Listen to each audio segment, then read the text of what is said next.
All right. Welcome to episode 38 of the Jake Blanchard podcast. Again, we are brought to you in part by our friends at Fellowship Brand Premium Men's Grooming Products. They make high quality oils, balms, waxes for your facial hair. I cannot believe how fast this brand is growing right now, and you need to go see why. Type in fellowshipbrand.com and remember to use the code JBP at checkout to get yourself some free shipping on your first order. All right, my guest today is Matt Schneider. He's currently the executive director of franchise development at Fit Body Bootcamp, which is one of the fastest growing franchises in the United States. He's also one of the instructors from the famous Modern Day Night Project, a 75-hour full immersion men's personal development program. He has a background in policing. He's worked in various roles with the Ada County Sheriff's Office in Boise, Idaho for 10 years, including SWAT operator, task force officer with the U.S. Marshal's Office, and an undercover narcotics detective. He's also opened Forward Movement Training Center in Idaho, which is a advanced special ops and civilian defense training facility between 2013 and 2019, where he sold it. He's a savage on so many levels, and I'm excited to call him a friend and invite him on the podcast. Matt, welcome, my brother. Thanks, dude. Glad to be here. Thanks for having me. Yeah. Hey, so you're out in California, man. How are things out in Cali right now? Dude, you can't beat it out here when it comes to the weather.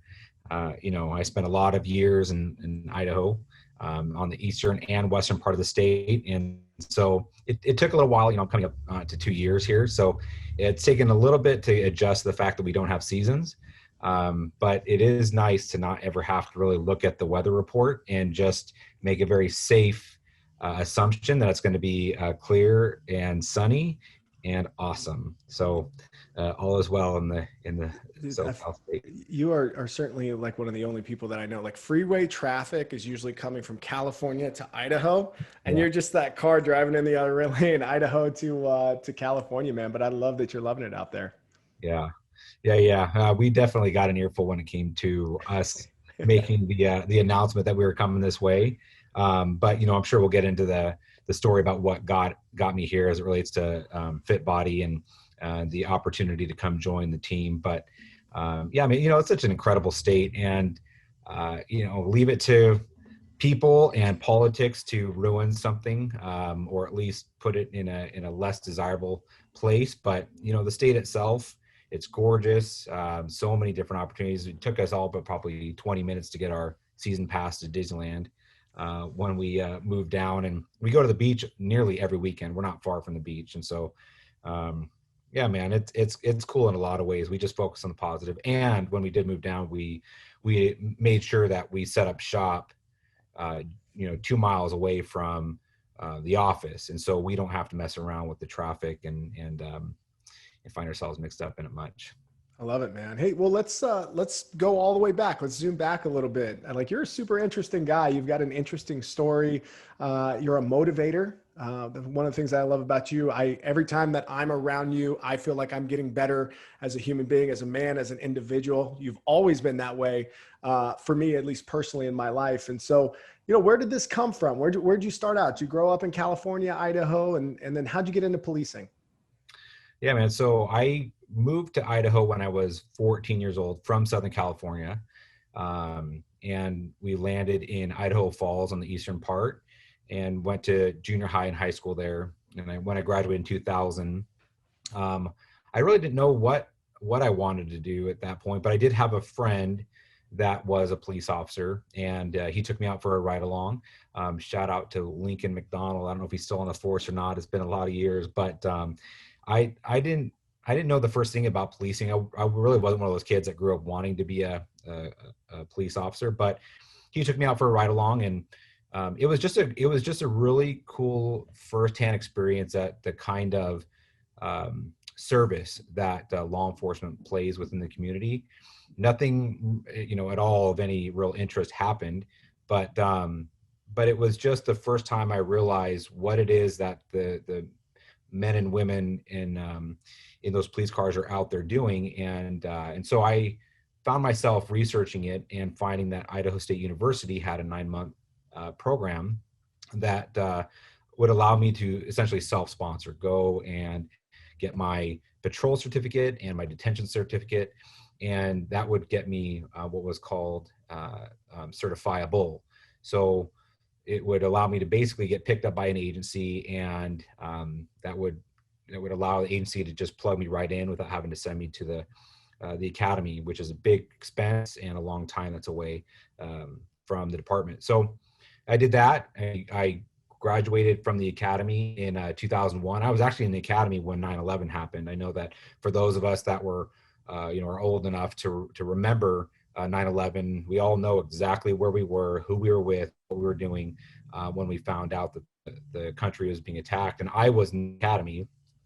So it was an interesting time to be getting into law enforcement, because we all witnessed, the many first responders perish that day.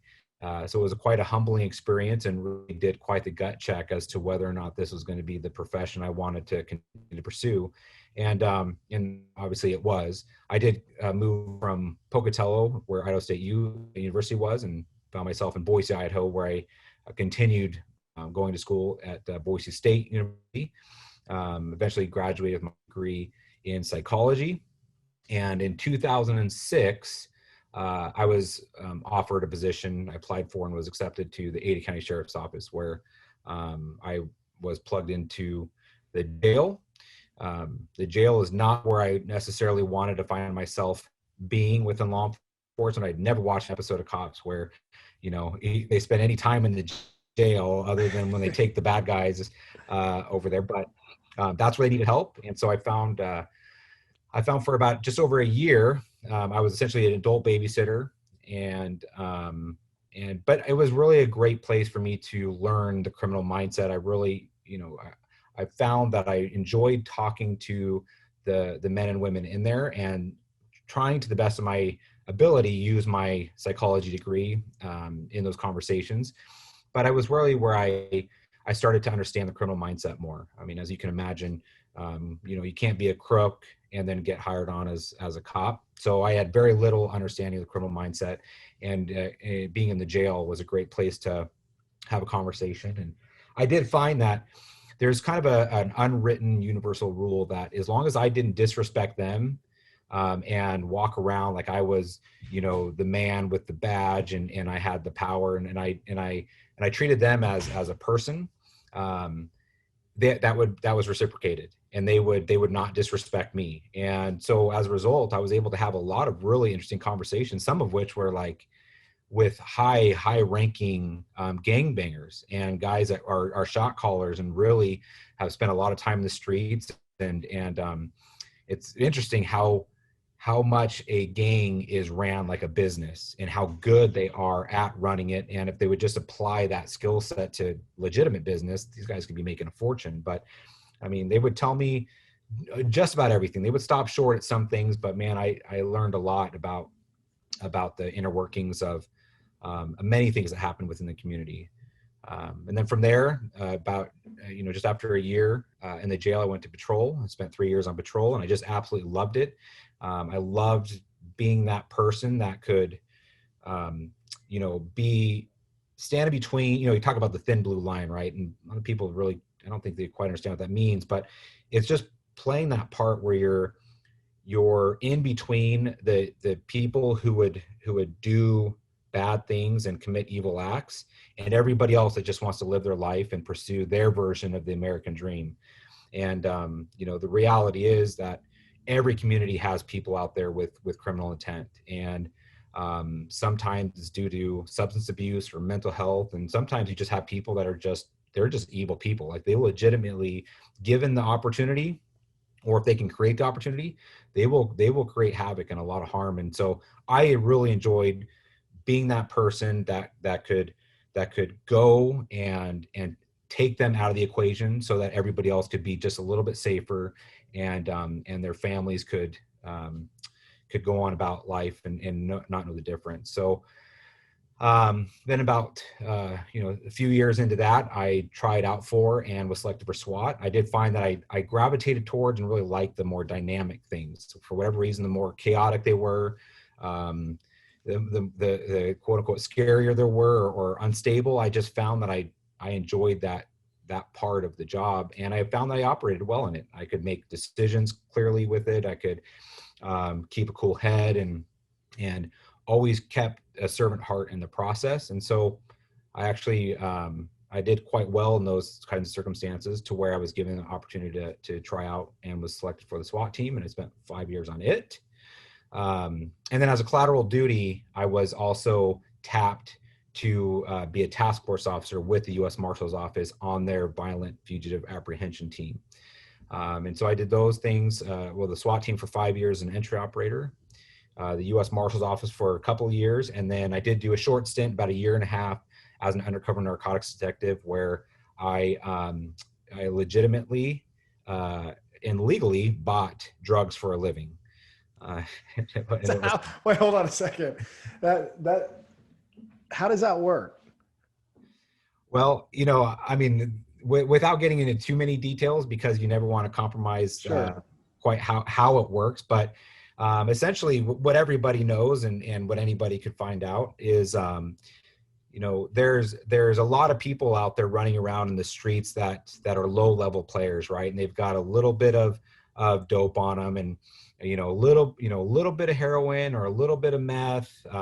They've got a little bit of stolen property where they definitely need to be addressed, and that criminal activity definitely needs to be investigated. But at the same time, we know they got it from somewhere. And if they got that little bit of meth or a little bit of heroin, a little bit of ecstasy or whatever it is that's poisoning our communities, there's somebody else that they know that gave it to them, and that person's going to have more customers, more quantity. And usually, you can find that that's the case 2 to 3 to sometimes 4 levels up within a community. And so it's just a systematic process of, hey, you scratch my back, I'll scratch yours. You got these little things that you're dealing with over here. Tell me where you got this stuff, and let's see if we can't strike a deal. We call them confidential informants. The street calls them snitches. But at the end of the day, Jake, like, humans are inherently very selfish. And when we would have a conversation, would say, hey, we can work with you on this. We can have a conversation with the prosecutor and let them know that you helped us and you helped your community. And we can deal with these charges in a different way. It's amazing how quickly people will roll over on their quote unquote friends or associates to save their own bacon. So we would find ourselves eventually getting to a player who was really the top dog in the area. And depending on the dope, if it was meth, generally it was coming out of Mexico, through Las Vegas, through Ely, Nevada, and then up into Idaho that way. And it would generally split like the Burley area, go east and west from the Burley area. Heroin's coming up from the upper Northwest. And that's it, man. I mean, we would plug in with the DEA and we would just play the long game with it. That's pretty much the deal. So then you decided to open up a giant facility at some point in time that teaches people how to use firearms, a situational awareness, all kinds of different like martial art kind of tactics with guns as well. Like take me through that process. What excited you about that idea? What had you done that was similar? And then why did you think Idaho was the spot for it? Yeah. So I consider myself an accidental entrepreneur. Just like I'd never really had, real aspirations to be a police officer growing up. I also didn't really have aspirations to become an entrepreneur at the time. But in 2013, early 2013, late 2012, I was given an opportunity to do my own thing. And it really came from my mom. My mom, we had a family business in Northern California, in the San Francisco area. We had a big building that had been in the family for a lot of years on Market Street. And the city had gotten to the development area where they were looking to rejuvenate and develop that area. So there was an offer that was made that the family accepted. And that gave us some money to play with. My mom, she'd seen my track record. She knew that, if she was going to invest money anywhere, it would be in me. So she gave me the opportunity, which got the wheels turning about what would I do if I were to become an entrepreneur. And the only thing that I really knew well was the special operations kind of thing. And I did know that, you know, if we can figure out how to solve problems for people, people will exchange money for their problems to be solved. And the bigger the problem is that you can solve for somebody, the more money they will pay you to relieve that pain. And so Idaho, and, you know, specifically, well, I guess the entire state, but, you know, when I was there in the Meridian, Boise area, it's a very pro Second Amendment area. There's a lot of people who have concealed weapons permits, even more people who have weapons in the home with no permit. And, you know, God bless Idaho and the other constitutional carry states, is if you're a resident and not disqualified from having a firearm, you can walk around carrying a firearm concealed. And people do that not because they're looking for a gunfight. I mean, the vast majority of people would rather live their entire lives without ever needing the tool for what its intended purpose. But at the end of the day, when people attach a purpose of self-defense to a weapon like a gun, that's essentially, when you boil it down and you just get to the basics of it, is this tool, it shoots a round out of it at 1,200 plus feet per second. And self-defense means that if I have to shoot that round at another person to stop a threat and protect innocent life, I'm prepared to do that. That's what the self-defender is essentially saying when they have a gun, whether it's in the home or concealed carry.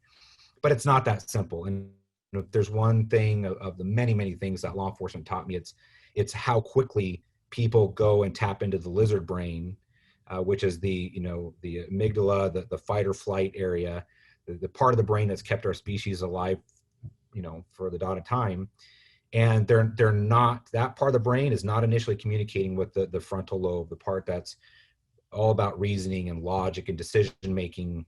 And if you have somebody that's operating out of fight or flight, you know, in a part of the brain that's kept us alive as a species, but not the part of the brain that is responsible for logic and reasoning and decision making, that's obviously a problem when you have a firearm in the mix, right? So I became very passionate about training those good people, and me and the team for 5 years, we just went all in helping as many people as we could, you know, and we were very fortunate. We landed, you know, some really amazing contracts, and we did a little bit of work with the Department of Education. I was able to travel all over the country and teach like active shooter response courses to a lot of schools and businesses. And then on the other side of it, we did a whole lot of stuff with the military and law enforcement, both in training them and our team working with them directly, and then them using the facility to, you know, hone their skills and make them better and more capable for, you know, the people they served. So it was, you know, 2013 through 2019, and we just had a kick in the pants doing it. Dude, and it was such a cool deal. I was able to go there a couple of times, but there was like a fake bank in there, a fake house in there, a bunch of kind of like cars. I mean, it's a pretty good sized space. So if you're listening and you have never been in this space, this is a giant warehouse with rooms all throughout it, just really interesting scenarios. And then, you know, for me, and I took a couple courses from you out there. One of the courses that I took in particular, you know, you guys would set up some scenarios. There was people in my course that felt like they had a handle on, you know, oh, I carry all the time and this and that. And you put them in some positions where they made some moves that would have, you know, probably taken some life in the street that maybe was avoidable, which was a big eye opener to people who may be carrying, but never are in a situation like that. Yeah. Yeah. And that was really our whole goal. Our whole goal was to help educate people on the reality of what it would be like. Because if we could ultimately understand the reality, then better, more accurate avoidance circumstances could be deployed, right? And more situational awareness can be had. And the goal was always to help people understand it to the point to where they could avoid it altogether.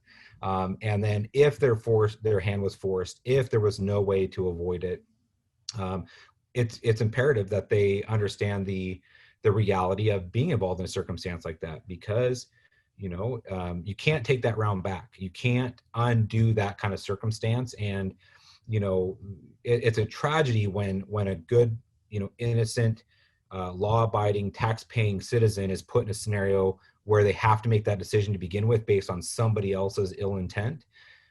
It's even worse when they make a decision that either costs them literally hundreds of thousands of dollars and bankrupts them, as they try to defend what they did. They lose their freedom potentially, and they find themselves suddenly, a felon, maybe even an inmate at a prison or a jail, and then there's always the ultimate risk of loss of innocent life. As a result. And then, I don't care what cage you're locked up in or how much money you spend. If somebody kills an innocent person, that's like a life sentence right there, mentally, in knowing that you were responsible for taking somebody else's loved one off the planet because of your actions. And then when that's all baked into ill preparedness and lack of preparation and lack of training, that's a massive amount of regret. And we aim to try to do our best to avoid any of those kinds of negative circumstances to play out. Absolutely. Hey man, let's pivot a little bit and let's talk about the Modern Day Night Project. Yeah, let's do it. And just full disclosure for people listening, I am a graduate of the program that we're about to talk about. I was in class 001, and the reason I heard about it was through Matt here. I knew him a few years prior. I saw something on social media. I was like, man, if he's involved in something, I definitely, I always appreciated the way that he was training. I knew that he had people's best intentions in mind. And from a leadership standpoint, I was like, man, I got to go try this thing, whatever it is. I've had 3 of the other project instructors on: Ray Kerr, Steve Eckert, Aaron Alejandrino. But Matt, how'd you get with these savages? How'd you get down to California? And then let's talk a little bit about MDK and its intention and what it does. And I'd love to hear it from your perspective.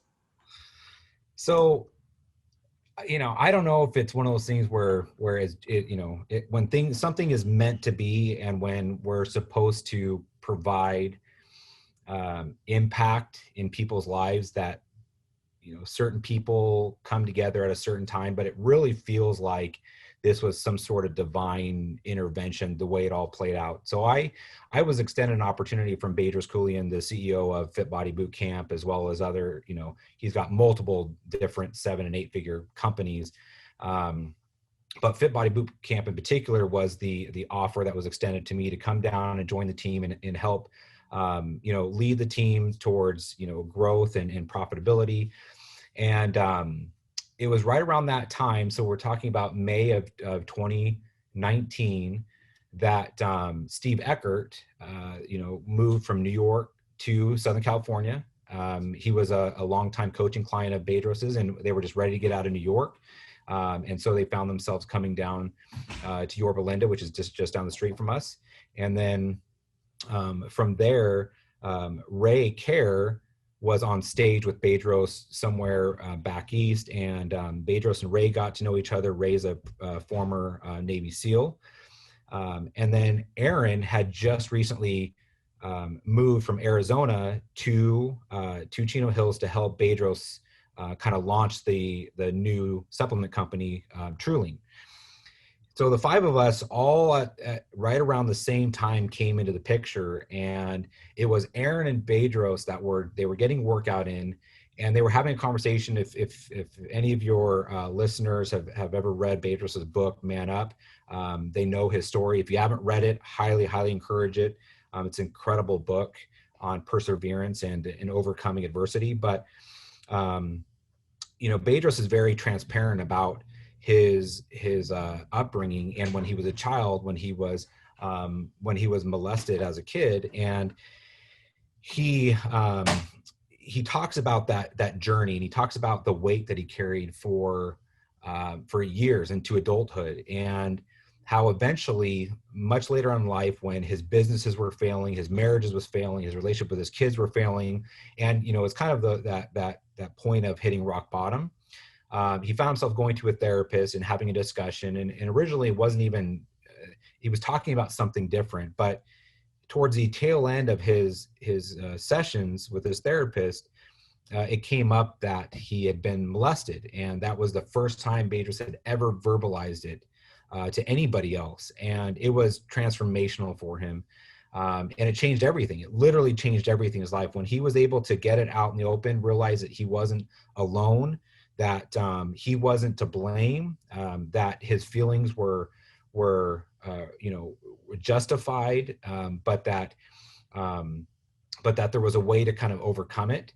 It was just like the weight of the world that he had been carried since he was 5 and 6 years old. It was just this mountain became like this molehill, and Aaron has a pretty similar story. And so they're getting their workout in at BK Strength, the private gym where we actually host the project, and they got to talking about it, and it, something to the form of it's a tragedy that men they can relate in that way based on a circumstance like that.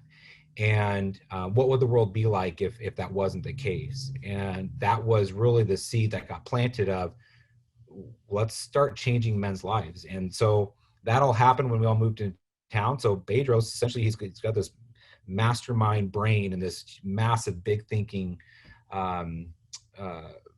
brain of his that's woven into it this part of him that he just wants to serve humanity.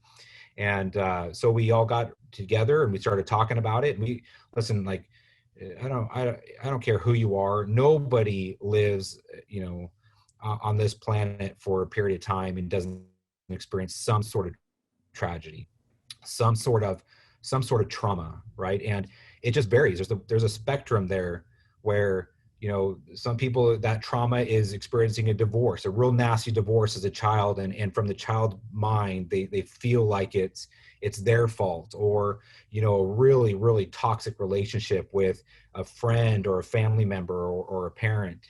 And then it's all the way to like, a sudden death of a loved one. And all of a sudden there's like this big gaping hole where one moment they're there and one moment they're not. And so we all experience some trauma, and for men in particular, we just don't deal with it the same way that females do. They're just more open about it, and they talk about their feelings, and I don't know if it's culturally or just because we are the protectors and we're the providers, and we have to stay strong, and we put that weight on ourselves to not talk about it. At the end of the day, it doesn't get talked about. And when trauma is not dealt with, it shows up in a whole lot of other areas, and it's cancerous. I mean, it really will just slowly eat away at the most important, precious things of our lives. And ultimately, you start looking at the rate of divorce and the rate of bankruptcy and the rate of suicide and the rate of, drug and alcohol addiction and all these other vices that are out there.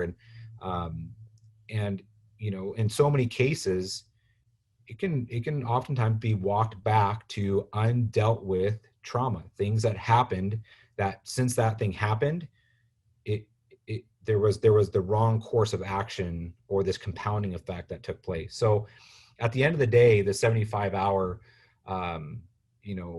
experience that we facilitate, it's really designed to get these men together, and we do classes of 30 to 40 guys, and Ray, the SEAL, he really designed a lot of the evolutions to mimic the parts and pieces that happen in Hell Week to become a SEAL. And it's designed that way because there's a reason why Navy SEALs are the most elite, and there's a reason why it starts with that training and that intensity. And it's really important that, Einstein said it best, introduce a man to adversity, and that adversity will introduce that man to his true self. Right. And so that's what we do. The project just introduces a tremendous amount of really strategic and methodical adversity. And it's really designed to, first of all, create this very us versus them thing. We want the men that are in the class to bond together and form, some sort of cohesive unity with them, between themselves. and the instructors be on the other side of that. Because later on, halfway or so down in the project, we get to this thing called the hunt and destroy exercise. And it's all about negative cognitions. It's all about really asking a simple but very profound question, which is, what is the worst thing that has ever happened to you in your life? And I know that when I first went through the evolution, because us instructors go through every single evolution, I had never been asked that question before, and I'd never even thought about it before. And when I did, I remember just sitting back and just thinking, like, I don't know, but I remember it like stirred up a lot of initial emotions. And it wasn't even the thing that I wrote down initially, wasn't even the thing. The thing that it was didn't even come to me till a couple days later, because I found myself continuing to think about it and peel back the different layers. And like our brains, it does real interesting things to protect us from trauma, right? It really buries it deep and puts it in a corner and locks it up, and it doesn't want it to come out, because that trauma is not helpful, and the brain knows that. And so once I started, if I could jump in on yeah, just that hunt and destroy exercise real quick, I think one of the things of being on the other side of it as somebody going through the project was, you spent, however many hours, whether it's 30 or 40 or 50, I had no idea how long I'd been there by the time that exercise came out. But like, I was so exhausted. Yeah. Just so mentally exhausted that I didn't have the strength to like fight back all the feelings that like, right. it's just real raw emotion. So just for me, it just pours out onto the page. And it was a real interesting thing for me to deal with is not being able to turn that faucet off because of my mental and physical and emotional state.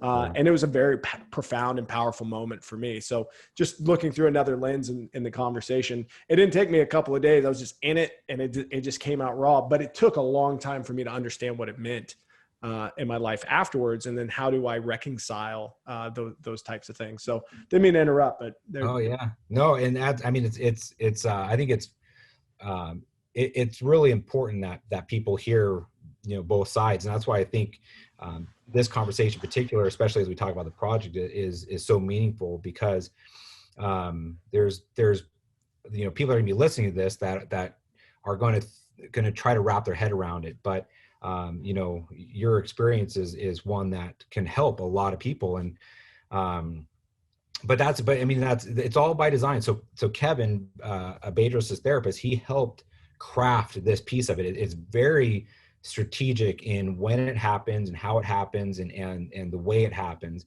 And when we talk about being like, really just tired and worn out, all of the physical evolutions, everything that leads up to it is totally to create that, because we need the guys that are in the class to have the kind of relationship and trust in each other to be able to share. Because, and Jake, you were there, and you've also come back as a cadre to help us out with other classes. But it's said more times than not, when these guys share, the words start with, "I've never shared this with anybody else before in my life."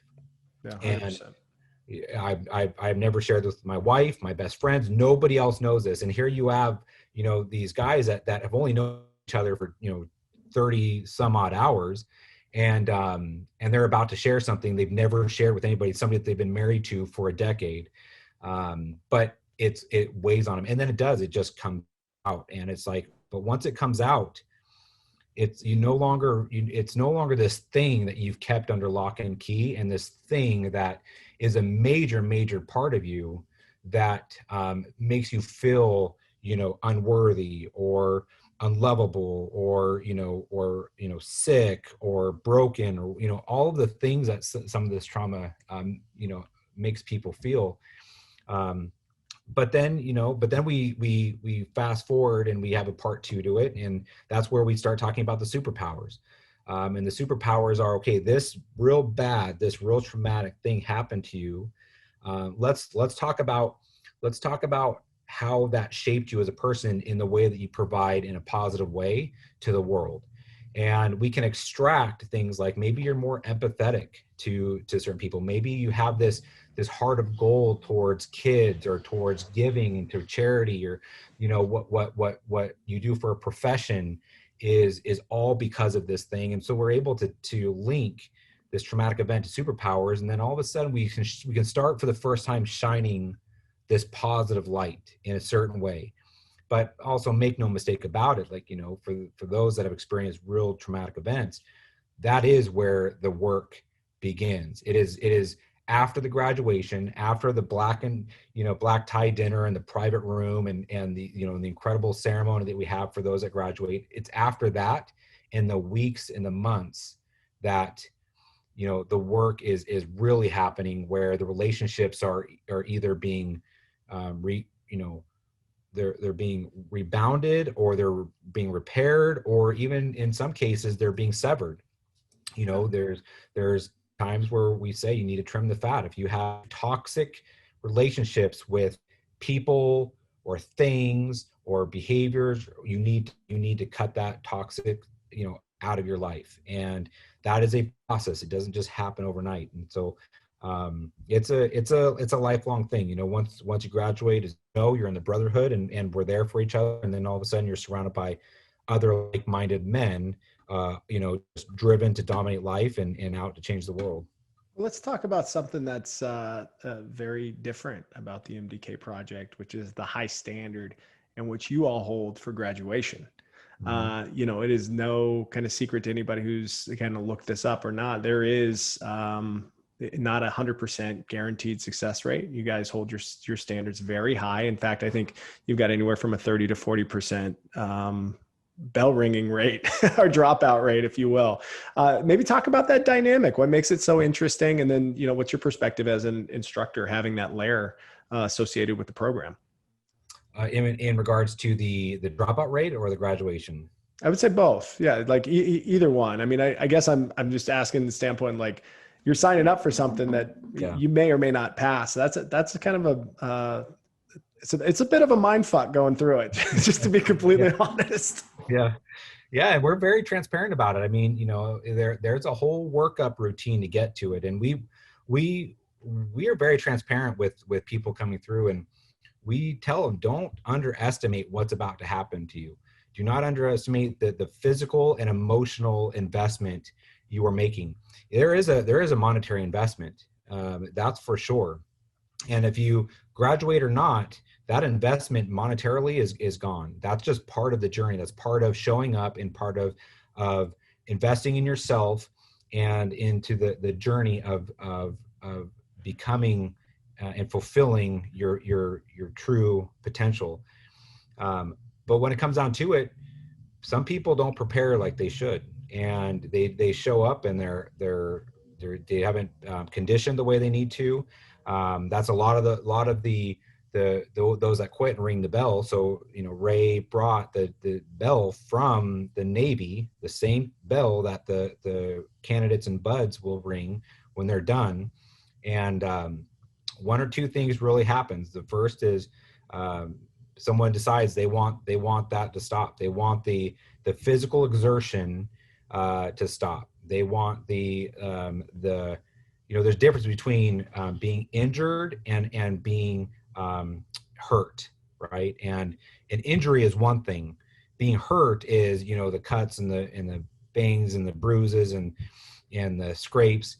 Some people want the hurt to stop, and they want to get a nice meal, they want to go to sleep, they want to shower, and so they'll ring the bell. And we have them ring it 3 times. They're one is because they're quitting on themselves. The second is because they're quitting on the team, and the third is because of they're quitting on what they could have become if they had graduated.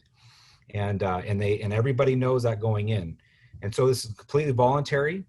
Everybody knows they can quit at any time. All they have to do is say it, and that's it. So we have a lot of guys that will show up unprepared, and they end up ringing the bell somewhere along the 75 hours. Generally speaking, most of it happens within the first 24 to 30 hours.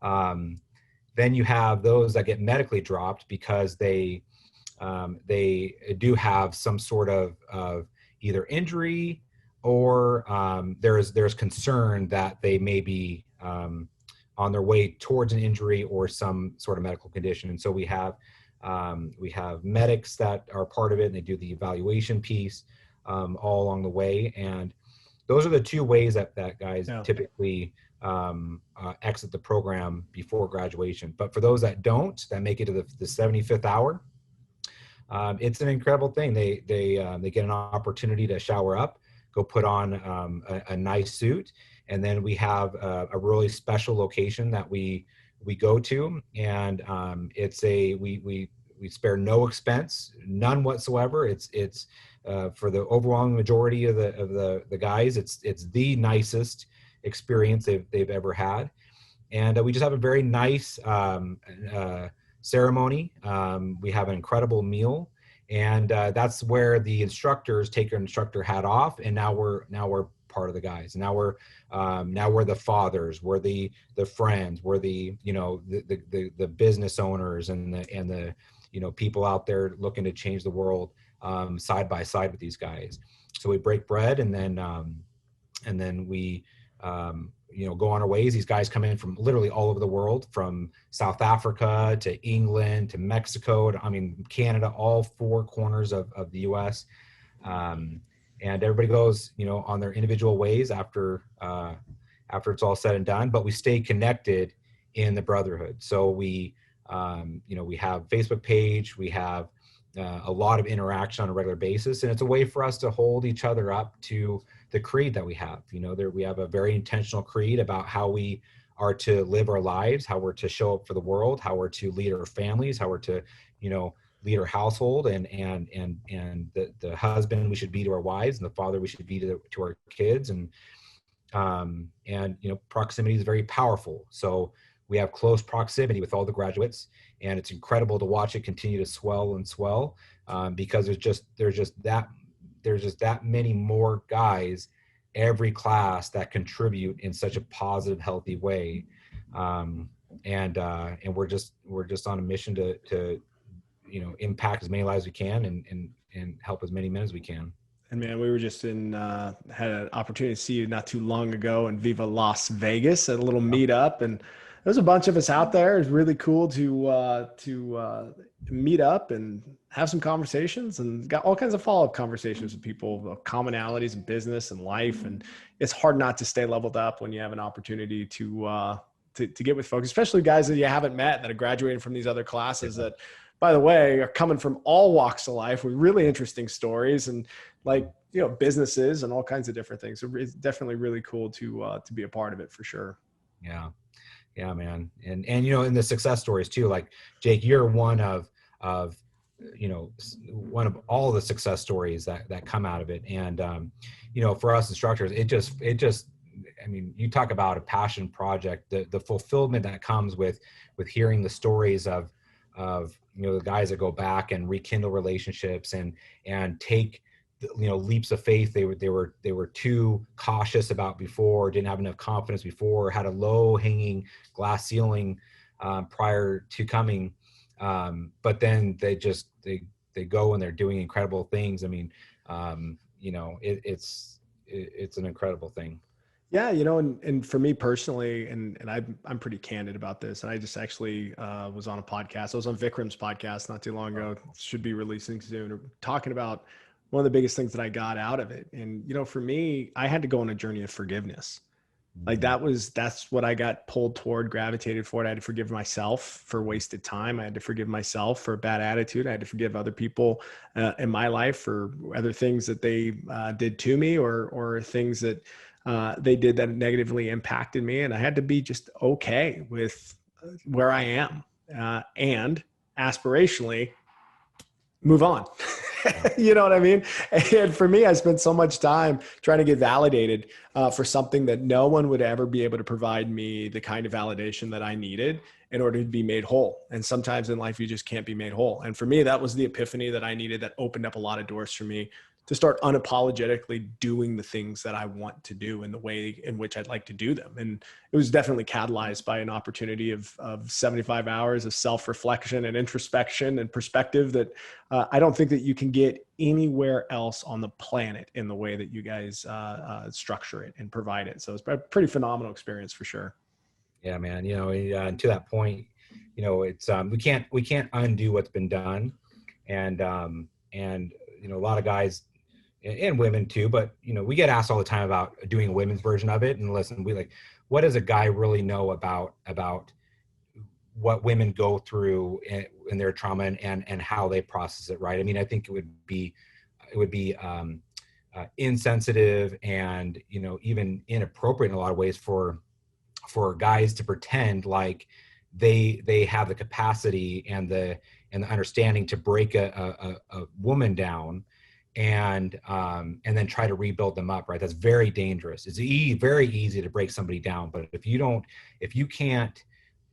never walked in somebody's shoes before in one way or another, and be able to really build somebody back up, you could leave somebody far worse than they ever came in. And as part of our creed is to leave others better than they found them always. And so, but we have a lot of guys out there walking around and they've had these traumatic experiences and they think they're broken in some way. And one of the things that we want these guys to understand, really everybody understand, is that just like you mentioned, the forgiveness piece of it is sometimes you do have to forgive yourself, and sometimes you do have to forgive others, and sometimes you do have to make hard decisions. But at the end of the day, it's because you're not broken. I'm not broken. These other guys aren't broken, but we have been hurt, right? And people who've been hurt, they need healing. And so that's really the journey that starts to happen, is to recognize you're not broken, but you have been hurt. And that hurt needs dealt with, and that healing needs to start. And once that healing starts, that's where all of the right things start to come into play, and the negative things, unhealthy things, the toxic things start to get pushed into peripheral and eventually outside of the scope altogether. So what's going on with the project now? When's the next round of healing coming, man? What do you guys have lined up? Yeah, 2 weeks. So we do, 5 to 6 classes a year. And we got another one coming up next in 2 weeks from now, full class, and we're just ready to go. It's right around this time where the project energy starts to happen, because here at HQ is where all the gear and equipment starts to get delivered. All of our consumables from each project class that we refill, they start getting ordered. The axes have already started to show up, and all the shirts are being printed and everything. So it's like the project energy is in the air. We just had Ray come down this weekend. God bless Ray. Flew in yesterday morning from Virginia Beach. We can't get further across the country, Virginia Beach to Southern California. Flew in yesterday. We had a meeting, a 2-hour meeting, and then flew out last night. That's the kind of dedication that this team has to this program. Flew in just for a meeting, and that's also how seriously we take it too. Like we don't mess around when it comes to pulling out all the stops of doing this thing right, to make sure that we have our stuff together. But yeah, we got class 00. Let's see, 9, 0, 8 or 9. 8. 8 coming up in 2 weeks. I think it's 8. I don't know. I'm not the instructor, but I think I met guys from 7, and then there hasn't been another class yet. So okay, I'm guessing 8. So class 8. Yeah. That's awesome, man. Hey, well, as we're starting to check time here and wind down a little bit, you're doing a couple of things that I'm also interested on a personal level. So I figure I'd bring out one. You're a savage on a road bike these days, and it looks like you picked up jiu-jitsu again, man. So tell me about those two things before we wrap it up today. Well, the jiu-jitsu thing, I mean, I started training with you and Professor Keith Owen at Team Rhino about a year and a half before we moved down to Southern California, and I just absolutely loved it. There's so many things that I love about jiu-jitsu. First of all, I was looking for something to do with my son. At that time, he was 7 or 8, and I was looking for a father-son thing. And of course, jiu-jitsu is incredible for the young ones when it comes to discipline and understanding honor, and there's the anti-bullying component of it and the confidence that comes from it, and then for myself, that was also when I owned Ford Movement. And there's a lot that, aside from the technique and the defensive components of it, when it comes to business and life, where I just love the strategy and the patience and the trickery and how technical you have to be, and how closely you have to pay attention to the details. And I can apply that to all aspects of my life. And so, first of all, Team Rhino, huge shout out to Team Rhino and Professor Owen and everybody over there, because it's just such an incredible welcoming culture that we took to it right away. And then when we moved to Southern California, it hit the back burner, because it was time to just get settled in and root here. And then of course the project became a major focus on top of my responsibilities at the office. So I'm back in it now, training with actually one of the guys on my team. He's a four stripe blue belt, and so it's really awesome, because here at the office I get to tell him what to do, but then at Sector Jiu-Jitsu under Professor Sean Roberts. Oh, nice. James is the absolute boss of my body. So he's the boss there, and just has his way with me. I'm a no stripe blue belt, and he's well on his way to purple. And I just love it, man. Yeah, I just have a kick in the pants. It's a great stress reliever. But then the bike thing, yeah, dude, I was gonna say, before you hit the bike, shout out to Sean Roberts. I've dropped into Sector out there a couple of times. His half guard, absolutely incredible. He kept putting me in this like a stupid little like giggler sweep. Yeah, the giggler sweep. Yep. And man, I just could not get out of it. And he just kept doing it over and over again. So shout out to Sean Roberts. He's a savage, man. And then hit up that biking. What's going on with that, man? Why'd you pick that up? Yeah. So the biking thing. So when the gyms closed, waking up in the morning, I've always been an AM workout person. That's been part of my routine since as long as I could remember. And when the gyms closed, it really put me in a funk. I mean, all of a sudden, my routine that I knew came to a screeching halt. And then, of course, I wasn't moving my body as much. And so I was really getting into a mental funk. I was starting to just really notice it on my body. And of course, that has all kinds of bad effects. And so, life just came to kind of a standstill for a lot of us. We were all kind of hunkering down and not moving around as much. And so I started looking for what else I could do in the interim. And a guy I know, he's an avid cyclist, and he offered to set me up on a bike. I set an original goal for, I think it was 500 miles in a month that I wanted to do. And in my mind, I had only owned beach cruises and stuff before. Like 500 miles seemed like a lot of miles. Yeah. And turns out, for road cyclists, that's laughable, right? That was just like, oh God, you want to do that in a weekend, or like it's going to take you a whole month? So got my first pair of spandex in my life. I got set up on a bike, and I just went out there, and I just found that I just absolutely love it. There's just something about being out on the road. You move at a pretty good pace. You're moving fast enough to be really engaged with the environment and aware. 20 to 25 miles an hour is the typical pace.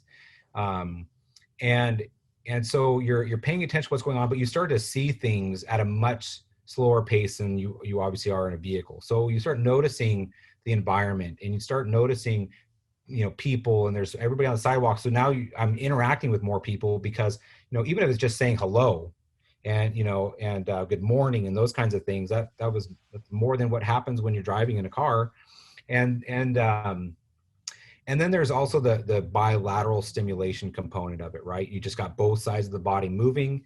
And so my typical rides are about an hour and a half, to sometimes up to 3 or 4 hours, an hour and a half to go, 30 to 40 miles. Sometimes I'll do, 60 to sometimes 100 miles when I'm feeling froggy. And that's, those are a little bit longer rides, but it's where I found I do my best thinking. And I can't stress enough that if people don't have something that they do where they can really just be in their own thoughts, life comes at us so fast from all kinds of different directions, right? And it's almost like we really don't give our brains time to process. Our faces are in our phones, scrolling through social media, or we're in meetings, or we're with the family, and we don't process much, and people wonder why they have difficulty sleeping, and they're they're feeling the weight of the world because it's all this unprocessed daily information that comes. And for me, biking, that's how I do it. And I think everybody needs to have that. Everybody needs to have that thing where they can just be in their own thoughts and process through stuff. And so I don't, I'm not sponsored by anybody, I'm not endorsed by anybody. I never thought I would be out there in spandex, one of those knuckleheads on the road that all the drivers, get frustrated by. But yeah, man, I'm in it to win it now. I love it, brother. Hey, man, well, we're coming up on an hour here. Where do people find you, find the MDAK project on social media? Shout out some socials and where people can find out more about what you're up to. Yeah, man. So hit me up on Instagram. It's Matt Schneider, SCHNEIDER, Matt Schneider _official. Okay. I'm very intentional about what I put on social media. I use it to try to inspire and uplift others. And I would love people who are like-minded, cut from the same cloth, people who can engage and provide inspiration and value back and forth. Any of your listeners, would love for them to check it out, do the follow thing, and I'll do the same. As far as the project goes, it's MDK. So MDK is Modern Day Night. So MDK Project 1. And that's where you can find a lot of our project content. But, I post all that stuff on my page as well, and can redirect and all the stuff. So just like and follow and share and engage and all the things. Love it, man. I'll put the links below in the podcast so folks can go find it. And again, man, I really appreciate you carving out some time. Thoughtful conversation. Love to hear about your journey through law enforcement. Love to hear about your journey serving one of the largest, fastest growing franchises in the country at Fit Body Boot Camp. What a cool thing that you do out there. And then also transforming men's lives, man, through the Modern Day Night Project. You're a savage, and thanks for your time. Awesome, man. Well, thank you for having me. It was awesome to be able to share. Thanks, Jake. All right. Cheers, brother.